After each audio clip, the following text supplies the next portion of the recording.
Hi everybody, it's Lace, and today's video is going to go over kind of some things we approach in the R30, and that's the Enchanting and Masterworking, but we're going to go a little bit more in depth into it because it has changed since then. Originally I told you that to mastercraft something, or I'm sorry, to enchant something, you had to go to an alchemy station and you had to use 5 gold ingots and 10 mandrake. This is still true. However, what's changed is you have to have your alchemy up to 40. So if I go into alchemy, you'll see that this has a prerequisite of 40 in order to start doing it. I'm not super high, but it takes 5 gold and then 10 mandrake for every time. And when you fail, you can lose the item that you're trying to enchant. Your first success rate, you can get up to the 90s pretty easily. Like, I think, let's see, I don't know, I think I'm like at 92, 93, 94, somewhere in there. On this station, doing one enchant on the item. That's not too bad. I have seen some significant failures on 94% chance of late. And I don't know if there's a bug somewhere, somebody missed a decimal point or whatever. I'm still curious about that, but that's how it works now. The second part is if I hit K and I go into my blacksmithing, you'll see that I had to get blacksmithing to a certain level, and in order to learn the masterwork proficiency, I had to get it to 40. I think in the previous video it showed you had to get this to 10 to then be able to do it. I then had to go acquire this knowledge from a trainer, and most of those are going to be your crafting trainers. If you happen to be around a place that has a crafting pavilion, one of the regular NPC towns and stuff, that's where you do it. So you're looking for a crafting trainer. You can see I've just started working this because I was working very heavily on my enchanting. The reason for my strategy on this is once you get this to a certain point, you can start then developing proficiencies that are very specific. So like this one is plate armor only. This one's chain armor only. And this one's shield proficiency. And that's going to change what things pop up for your master work. In order to masterwork an item, you're going to need 5 silver ingots to do it. Silver right now is a hugely traded commodity, and everybody wants silver because they're all trying to make the best armor. So your best bet right now, I'd say, and this is 2 weeks into persistence, you should just be going out there and just getting it yourself. Because for one, when you're harvesting the nodes, it's going to add to this pool down here, and the bigger this pool is, the faster and easier you'll kind of learn these other subsequent parts. Or if if you're still at a low basic blacksmithing, just go out there and harvest. Just harvest, harvest, harvest. That's your best way to get it. Buying things from other people and stuff, not your best way because you didn't earn this. Therefore, you can't capitalize on increasing these skills. So that's just a little hint there. The next thing I'm going to use to train up is a few necklaces, just because I need to restock my vendor. I think the most efficient thing might be daggers if you're just trying to skill up. Nobody's really using daggers to hunt, but so it's up to you. Use something that takes more components, a little more of your time, or just try to burn and skill up on something that you're basically just going to need to break down and sell. I'm using things that are functional. There's some more risk involved in that because I may lose it and not be able to sell it, and I'm going to have to eat that cost. I just tend to do it this way. It's a little bit slower perhaps than somebody just grinding the hell out of daggers, but it's the way I do it. I also make things one at a time instead of saying, oh, I could make 5 necklaces, because if I make them singly, I have the chance to proc them. And actually the first one I made right before I turned on the video shooting, I had procced that one.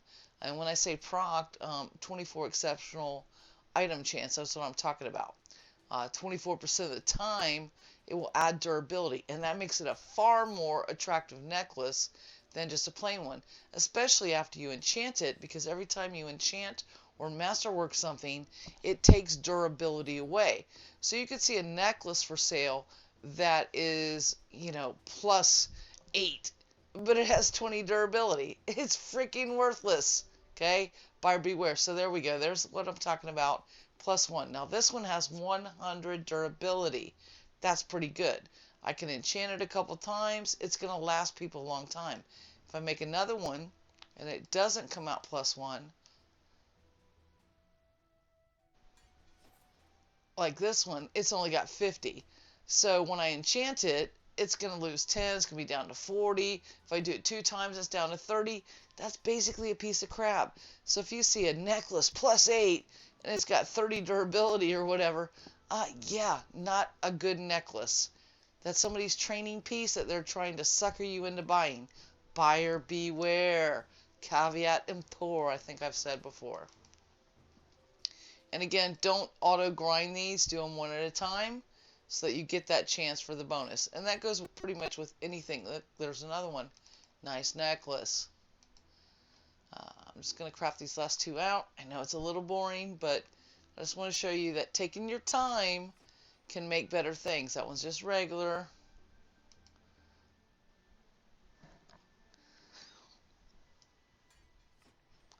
Boo, regular. But we got a few +1s, and those are going to be the attractive necklaces. Now the other thing that I do when I'm either doing an enchanting pass or one of the ones with silver, be it blacksmithing, carpentry, or tailoring, I do all my regular ones first, and then I do the +1s because I might have leveled up. I might have gotten that 1%. So keep that in mind as well. So the next thing I'm going to do is I've got some fragments that I've gotten up from mining, and I'm just going to go ahead and craft those into gems. A little boring, but we only got like 2, 3.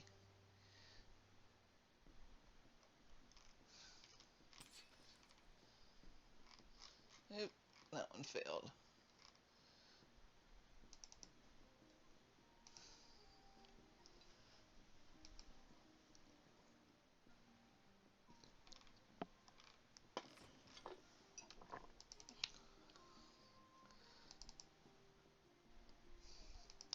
And I just wanted to show you this because while you may not get the gem from harvesting, saving those up, you can craft things from them. You can craft the gems.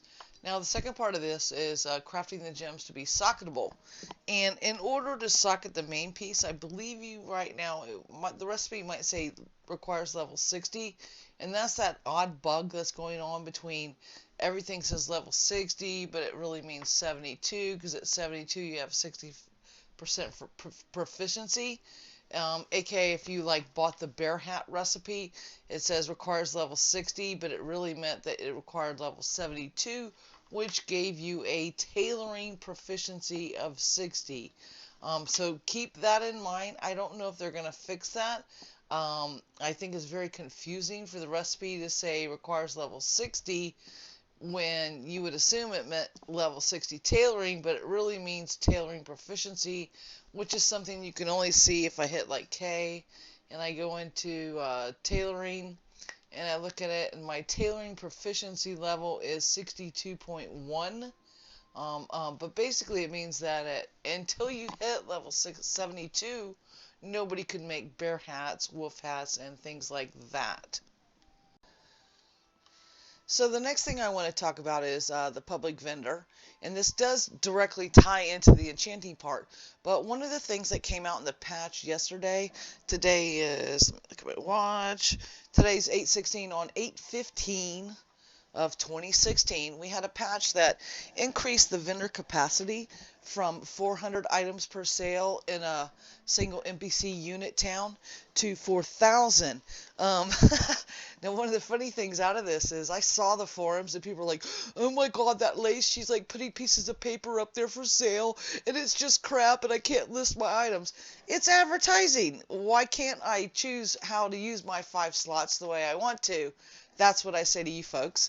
And I don't mean to be combative, but if I have 5 slots I can use for things to sell, it's my choice what I want to sell. If I want to sell a wooden mug for 10,000 gold, that's my choice. You saying that people are listing junk and oh my gosh, the junk people shouldn't be allowed. No, to me it's an advertisement. It's not junk to me. What people will pay for something is their perceived value. I've stressed this in numerous videos. If you don't think the flyer that's advertising my crafting work is worth your money, then you shouldn't buy it. But by the same account, somebody's selling 10,000 gold, 10,000 gold ore for $1 million. To me, that's junk because I'm not going to pay that. So I think it's all on perceived value, and just a little tongue-in-cheek there, guys. I think it's I even put it in another video. I think it's a good idea to advertise where you're selling. But now, here is the good news. The vendor capacity, as I said, went from 400 to 4,000. And guess what? You get to list 10 items. So you too can put that junk item up, listing where your little lot is to drive customers to you. And I bet I'm going to see people follow suit. Those same ones that went, oh my God, that lace, she's listing junk. So I just had to address that because I didn't really want to address it on the forums because who cares? It's my choice what 5 things I want to put up. They weren't placeholders. They were advertisements. They had value to me. They drove customers to me. They were fully functional, and they worked. So sorry about that little rant, but thanks. Getting back to the meat of this video, which of course 10 slots is, 10 things to list for sale is great. Getting back into that, I wanted to go over a little bit about how you get +8 so easy on an item. Let me find one here. Where's my +8? I know it's in here. Hold on. God, did somebody buy it from the last time I was looking? Oh, there it is. Okay. So I was asked the other day, how does somebody get a +8? And they were like showing me something and showing me the durability. Well, the answer is very easy. On chests and or weapons, you can socket a gem. That makes it +1. If you critted it during your crafting of it, that makes it +2 now with the gem. And that's again only chests and armor, chest armor pieces and weapons and stuff right now is what you can do. You also can do rings and necklaces, but that's a little different. So we're just going to talk about chests and weapons. A chest takes 1 refined gem to make. Weapons are 1 unless it's a 2-handed weapon, like let's say a halberd or a bow. They require 2 gems. Gems, if I go and I do a filter, one of the popular ones I believe is citrine right now. My inventory, but buying citrine. Okay, so you need 1 of these. Now if you're making a ring or something and you take a citrine raw element and then you quote unquote refine it on the alchemy station, you will get 2 pieces that can be used for rings or necklaces. If you refine it, and that's like refining it for, I don't know, I forget the exact terminology, but you refine it one way and you get 2 pieces for jewels, and then if you refine it as a gem, you get 1 piece. So again, a chest takes 1 gem, a 2-handed weapon takes 2 gems, and then a ring or a necklace takes the jewel, I believe it's called. So that gives you the +1 automatically. If you critted it, that's +2. So now you're at +2. Okay. So when you go and use the alchemy station to enchant something, that can crit out for you and give you a +4. Then also, when you use the whatever it was made on, like a blacksmithing or a tailoring or a carpentry station, then you can get an additional +4. And that's only going to be the chests and again, weapons and stuff. So doing those things, that's how you very easily can get +8, +9, +10, and more. Typically, you're not going to roll that high on them to get the +4 crit on the chest or the weapons. But what happens is, depending on the gem that you use, that you socketed that item, so you want to socket it first. So I socketed this one with, where is it? Thaumaturgy. I socketed it with a diamond. A diamond works your healing stuff, okay? This is a very good chest piece to me, because if I hit, if you're looking at it and I hit control, no, this is not the one that I was thinking of. Hold on. Oh, it's a different one that I was thinking of. Anyway, if you socket it with let's say a diamond, one of the combinations that I've gotten is it was a 5% to self-heal. And that's when I was hit. This is a very good component for, let's say, tanking armor. Actually, it was the copper. I think it was this one. No, no, no, no. It must be on my vendor. I'm sorry. I'm just here at the public auction house. But it was a 5% chance to self-heal. So anyway, so you get +1 for critting the item, +1 more for socketing the item, and only chests, weapons, rings, and necklaces can be socketed. And then you take it to the station where it was created, like blacksmith, carpentry, tailoring, and then you can maybe get the crit and get +4. Or then you also go to the alchemy station and can get another +4. So you could get a +10 pretty easy. I haven't gotten a +10 yet, because that takes like, I don't know, what is that? 1, 2, 3. That'd be like 3 perfect rolls. Yeah, my skills aren't that high enough. But to get base 3, 4, 5, 6 armor, it's very easy. It's going to take you those 5 silver ingots, those 5 gold ingots, the mandrake root that goes along with the gold, and along with the gem socketing, and for that piece of armor. But let's say we're talking about a piece of, like this helm here. This helm is at +4. Now, it's at 62 of 62 durability. It's only got 2 decks, but the second roll that I took the 2 decks. I think I took them off the alchemy station. The 7.5 damage resistance I took off the tailoring station when I made it. So I did masterwork and an enchanting on it. So that cost me 5 gold ingots and 5 silver ingots, and then of course the 10 mandrake. Now the baseline durability of a helmet I think is 80. I had not critted this helmet. Now if I'd critted this helmet, it would have what, 112? That'd be an awesome helmet. Maybe, the dex or the damage resistance doesn't work, but this thing is going to last you a lifetime. Well, not a lifetime, but it's going to last you a while. Talking about my own armor, and I just only recently started making my own armor. It's not the high end, but I just to show as an example, this one is sorcery. I'm using a little fire this go around, and so my max durability was 115. I had not critted this in durability, so I took the durability hit, but you can see I added 4 strength, weapon crit chance, I had the fire attunement from the gem, and then the base components are, weapon damage and item resistance. This thing is going to last me a while. It's currently at 114 of 115. I have done many mine runs in this so far, and it's only dropped 1 point in durability. So while you may see something that has 6 strength or 8 strength or whatever, that item damage resistance is going to make it last longer for you. So it depends on what your trade-off is. Do you want the high stats, or do you want it to last? Now, when talking about armor lasting, of course you can have the Kodo and repair it back to full, but quite honestly, unless you have something that's like plus 12, 14, whatever, it might not be worth it. Some people may be burning it on the +8s and stuff. I wouldn't, because they're pretty easy and pretty cheap to craft. I've just showed you. You're going to use your basic enchanting first time success rate, which like mine's like 95, I don't know, something like that. Your first time blacksmithing enchant rate, which mine's a little lower than that, but what I do is I make the item, I put this gem socket in if applicable, I then use it on my lowest enchant or masterwork success rate station, and then I use it on my highest. Because if I make it first, past the first pass, chances are pretty good I'm not going to lose the item in doing it on the second pass.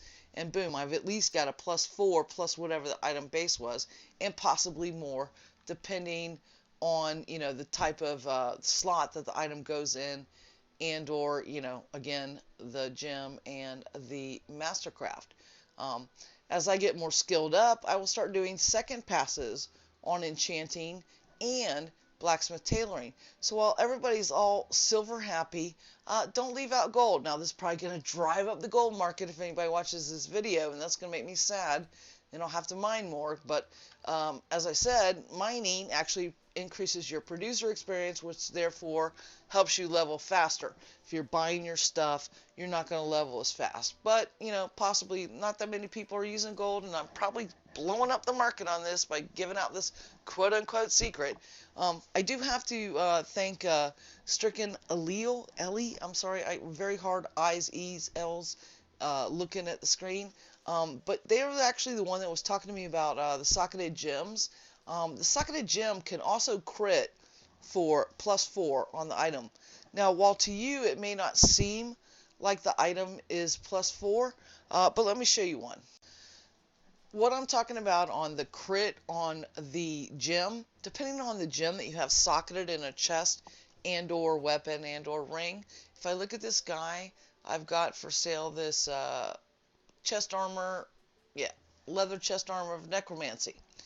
If I look at it, it's got plus 10% near damage bonus.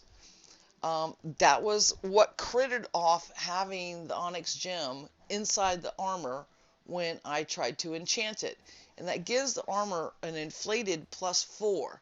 So buyer beware on the pluses. If the spell isn't going to do you any good just because it's +6, you might not want to buy it. So looking at this piece of armor, we've got that, 10% near death damage bonus, which means you're just going to put out a little bit more damage and maybe just try to squeak by and live through that fight. And it's got the item resistance, which is just going to help it wear down less. This one was not critted, so you can see the -4 to 45 durability bonus, but it's got 105, so it's going to last a little bit. It's got a little bit of dodge, and it's got a little bit of weapon, and it's got your death attunement. Not a perfect piece of armor depending on your particular build.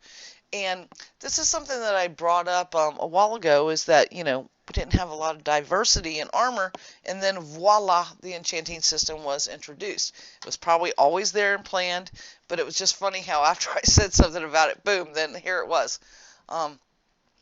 What this is also going to mean for crafters is, while you can pre-craft some stuff, there's going to be people that are going to want certain things. They're going to want a certain gem in that chest piece. They're going to want a certain gem in their weapon. And then you just have to pray that, you don't fail on the enchants and the procs and stuff. But that's working it out ahead of time between you and the person approaching you for crafting. I had somebody that I'd made a bunch of armor for, and they were starting to upgrade to their mid set. And oh my God, I failed twice the other day. I just felt god awful. Yeah, you got to work it out with them. You got to, be honest with them. Tell them your success rate and stuff. Does it mean that people with higher stuff, higher than me, higher than whatever, are going to get more work? Sure, but you're going to have to advertise that. You might do that with a flyer in the vendor. Oh my God, you're listing junk. Just saying. I had to throw that little joke in there.